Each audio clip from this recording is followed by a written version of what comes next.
अस्सलाम वालेकुम। खालिद इकबाल आपकी खिदमत में हाज़िर है। नाज़रीन, इस वक्त सारी दुनिया की नज़रें इस्लामाबाद पे लगी हुई हैं। पाकिस्तान ने ईरान और अमेरिका को इस्लामाबाद में अपनी टेबल फ्राहम कर दी है कि आएँ और बैठकर जंग बंदी के लिए मुज़ाकरात करें। पाकिस्तान ख़ुद भी साथ बैठेगा।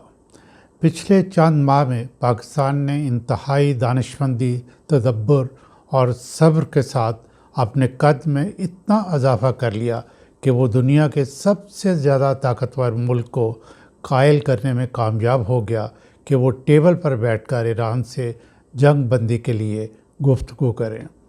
इस कोशिशों की जितनी भी तारीफ़ की जाए वो कम है, क्योंकि बहुत से ममालिक, जिनमें हमारे दोस्त ममालिक भी शामिल हैं, वो हरगिज़ ये नहीं चाहते थे कि जंग बंद हो। वो ईरान को मज़ीद नुकसान पहुंचाने के हक़ में थे। इसराइल भी, जिसे दुनिया की यहूदी लॉबी की हमायत हासिल है, वो अभी तक मुमकिन मुज़ाकरात को गैर मौसर करने की कोशिशों में मसरूफ़ है। हकीकत माननी पड़ेगी कि ईरान की हिम्मत, महारत और जज्बा शहादत ने ये हालात पैदा किए कि अमेरिका मुज़ाकरात के लिए आमादा हुआ।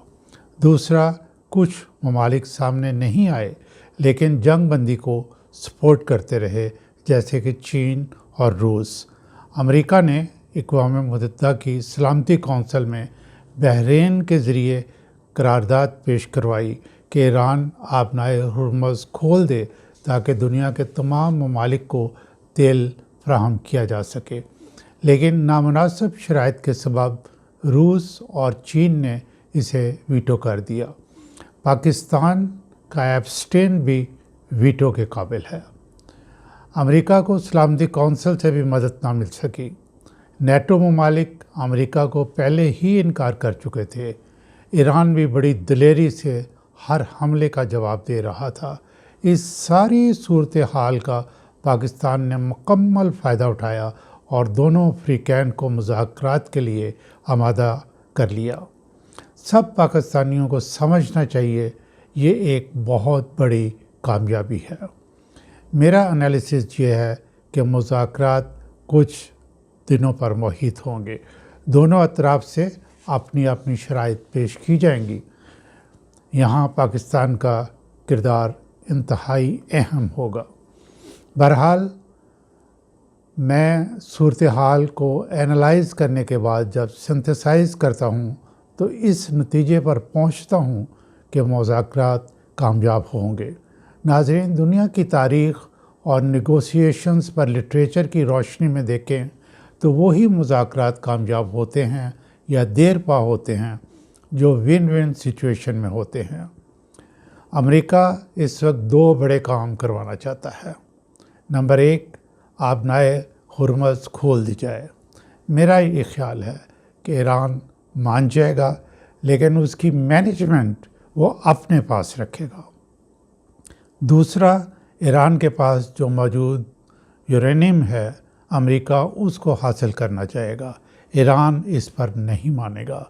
अलबत्ता मज़ीद यूरेनियम अफसूदा करने में पे काम बंद कर देगा और यूरेनियम को दूसरे मकासद, मसलन बिजली बनाने वगैरह के लिए इस्तेमाल करेगा। ईरान का मुज़ाकरात का बुनियादी मकसद ये होगा कि ईरान पर आए रोज़ के हमले बंद किए जाएं, ईरान पर लगी तमाम पाबंदियां ख़त्म की जाएं ताकि ईरान डेवलप कर सके। मेरा एनालिसिस है कि अमेरिका ईरान की ये दो अहम और बुनियादी बातें इफ़ और बट्स के साथ कबूल कर लेगा। मुझे ये भी नज़र आता है कि ये जंग बंदी चंद सालों के लिए होगी, क्योंकि यहूदी लॉबी जो कि इसराइल को कंट्रोल करती है, उसके मकासद में ये जंग बंदी जो है वो रुकावट बन जाएगी।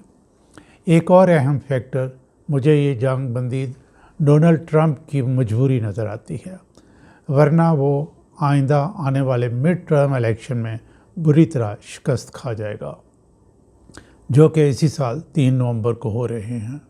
ट्रंप इन क्रेडेंशियल के साथ इलेक्शन नहीं जीत सकता। बस मैं अपने एनालिसिस को इस तरह सिंथेसाइज़ करूँगा کہ یہ مذاکرات کامیاب ہوں گے۔ پاکستان کو اس ساری صورتحال سے بھرپور دانشمندی سے فائدہ اٹھانا چاہیے۔ اس جنگ میں پاکستان کے سامنے بہت سے ملکوں کے ساتھ تعلقات اور ان کا رویہ کھل کر سامنے آیا ہے۔ پاکستان کو اپنی عوام کی معاشی حالت بہتر بنانے کے لیے قدم اٹھانا چاہیے۔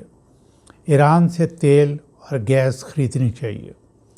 اب ایران کو ڈیولپ کرنے میں خاص طور پر جنگ کی وجہ سے جو انفراسٹرکچر تباہ ہوا ہے اس کو بنانے کے لیے اپنی افرادی قوت اور مٹیریل دینے کے معاہدے کر لینے چاہیے۔ متحدہ عرب امارات کی اسرائیل کے ساتھ گہری دوستی نے پاکستان کے لیے امارات میں حالات تبدیل کر دیے ہیں۔ پاکستان کو گوادر پورٹ کو جلد از جلد فنکشنل کرنا چاہیے۔ کراچی پورٹ کو بھی فلی یوٹیلائز کرنا چاہیے۔ پاکستان میں تیزی سے ڈیولپمنٹ شروع ہو تو افرادی قوت پاکستان میں ہی کھپ جائے گی۔ پاکستانیوں کو یہ جان لینا چاہیے کہ انویسٹمنٹ کے لیے کوئی دوسرا ملک محفوظ نہیں ہوتا۔ وقتی فائدہ تو ہو سکتا ہے، لیکن جب دل چاہے دوسرا ملک قوانین بنا کر غیر ملکیوں کو فارغ کر سکتے ہیں۔